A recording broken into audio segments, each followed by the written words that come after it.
dementia researcher with a blog and a rating. Communicating your science effectively. Know your audience. Science communication has been a huge part of my scientific journey to date, and I have a passion for sharing my research and my love for science with the public. Understanding who your audience are is crucial for engagement when participating in science communication. In this blog, I will reflect on my different science communication experiences to discuss some tips for getting to know your audience. Science communication can take on many forms, but largely covers the organisation, participation in events which disseminate research or scientific knowledge to the public. In this vein, science communication can take on a variety of formats. These include talks, posters, articles, blogs, or social media posts, podcasts, or even through conversation and artwork. I have taken part in many forms of science communication, each varying in what is required from me. The target audience of each specific communication or outreach is the most important factor in deciding the depth and breadth of your research or field to cover. Although we generally think of the lay audience as one specific level to pitch at, there can be nuances to tailoring materials for different groups of lay individuals. When communicating your research to any audience, you are standing before them as an expert. An audience may not care about the specific cell type or protein you research, but they do care about the overarching topics. Before you start, check if you are up to date on the basic facts and figures for the specific disease you study. How many people are affected globally or in the UK? Are there any interventions or treatments available? Is the cause of this disease understood? More likely than not, people are coming to hear from you because they have an interest in dementia research in general rather than in your niche. Alzheimer's Research UK and other charity websites are excellent places to get well-sourced data on these topics.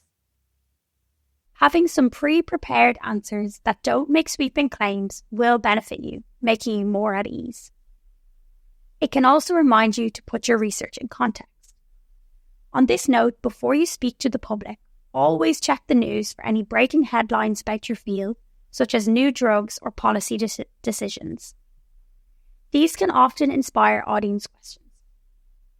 Moreover, people may be driven to attend your event as they are personally concerned that they or a loved one may be developing dementia. Prepare for these incidences in advance, being cautious not to give any medical advice as a non-clinical researcher. It is good to be aware if there will be any clinical colleagues present who may be willing to field these types of questions. My first experience of lay communication during my PhD was presenting to a small committee of research network monitors from the Alzheimer's Society, as they were the funder of my project. The volunteers had prior personal experience with dementia and had first-hand knowledge of the changes occurring to the life of people with neurodegenerative diseases, their families and carers. I met with this group annually, and they all previously volunteered to not monitor other projects, so had learned a broad amount about the dementia field. However, as preclinical research tends to go, I was focusing on a unique niche that they had not yet learned about. Over the years, I learned that they really like to hear about how my findings relate to the more clinical outcome of people who have dementia-causing diseases, and that I need to spend the majority of my talk focusing on the broad background of the field, with only 1 to 2 slides updating on my data I had collected, always emphasising its relevance to their experience. In a small group setting, it can also help to format the talk as a conversation, asking questions to the volunteers about their experiences and opinions throughout. In my experience, if people feel heard, they are more likely to engage with you. More recently, I helped organise and host a group of 16 to 17-year-old school students visiting our institute to learn about dementia research. We gave talks about the Alzheimer's field and our research, gave a tour of our facilities, and the students had an opportunity to do an experiment stimulation in the lab. For this talk, I want to give a broad overview of the Alzheimer's field beyond what is covered on the A-level curriculum, going from pathogenic mechanisms to models to future therapeutic targets. leaving lots of time for questions was important here, as the students were incredibly curious and more interested in the finer details, such as how future blood tests for neurodegenerative diseases may work, and how the stem cells that we use as a model in the lab for research compare to those that they had heard about being used as interventions in some cancers.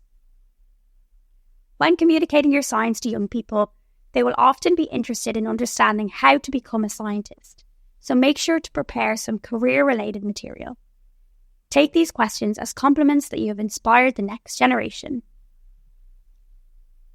The above science communication opportunities were in my own territory of the lab. Leaving your comfort zone by presenting your work in a public forum can be a completely different experience. A couple of years ago, I spoke at Soapbox Science in London, an event where women and non-binary scientists stand on a soapbox in a public space and try to engage people walking by. Basically busking with your science. In this case, the audience are not expecting to hear about science on that given day, so the talk needed to be an engaging, two-way pitch with room for questions. Moreover, people will come and go as you stand there, meaning you need to be aware of being able to backtrack and cover the basics for the newcomers, while peppering in new details to keep the existing audience engaged. This is arguably a more difficult but more rewarding type of communication, where you get to give someone a new perspective on research. Other science communication events taking place in a public setting includes the likes of Pint of Science. In these settings, it's more important than ever to have good awareness of the breadth of your field and any recent breakthroughs. The final type of audience I have presented to is at the annual World Down Syndrome Day event taking place in the Francis Crick Institute. At this event, we invite people with Down syndrome from across London, their families and carers, to a day filled with talks, activities and fun. The purpose of this day is to communicate the latest research in the Down syndrome field through oral communication, but also through posters and activities to improve the accessibility of the day. As people with Down syndrome have varying degrees of intellectual disability, we strive to provide information in a way that is accessible while providing parents or carers with detailed information that they require. Therefore, as well as talks with slides, we also hang easy-read posters with our updates and have a wide range of activities where scientists and medical professionals can interact more one-to-one with participants on the day.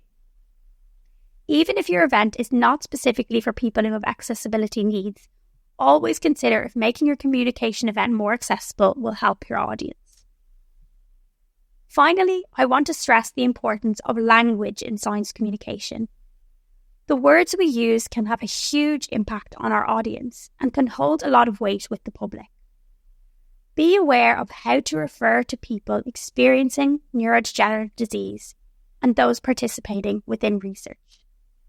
Be clear if you are describing a patient or a research participant. Think about how to relate your work in a disease model to the people sitting in front of you.